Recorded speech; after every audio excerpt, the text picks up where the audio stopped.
कार्यकर्ते आज नागपुरात आरएसएस विरोधात आंदोलन करत आहे। दृश्यांमध्ये तुम्ही पाहू शकता देवडिया काँग्रेस भवन जो मध्य नागपुरात आहे त्या ठिकाणातून काँग्रेसचे कार्यकर्ते अचानक बाहेर पडले आणि ते संघ मुख्यालयाच्या दिशेने जाऊ इच्छितात।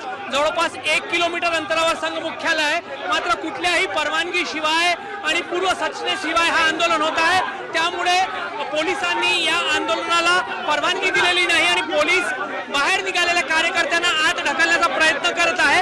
सरसंघचालक मोहन भागवत यांनी राम मंदिराची स्थापना जेव्हा अयोध्येत झाली तेव्हा खऱ्या अर्थानं देश मुक्त झाला अशा आशयाचा एक वक्तव्य काही दिवसापूर्वी केला होता आणि त्याचाच विरोध आज जो आहे तो युवक काँग्रेसकडून केला जात आहे आणि जोरदार रेटारेटी जी आहे ती या ठिकाणी पोलिसांसोबत युवक काँग्रेसच्या कार्यकर्त्यांची सुरू आहे।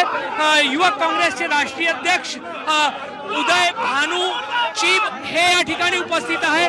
सोबतच महाराष्ट्र प्रदेश युवक काँग्रेसचे अध्यक्ष जे आहेत कुणाल राऊत आहे तेही या ठिकाणी उपस्थित आहे। तुम्ही पाहू शकता की राष्ट्रीय अध्यक्ष जे आहे युवक काँग्रेस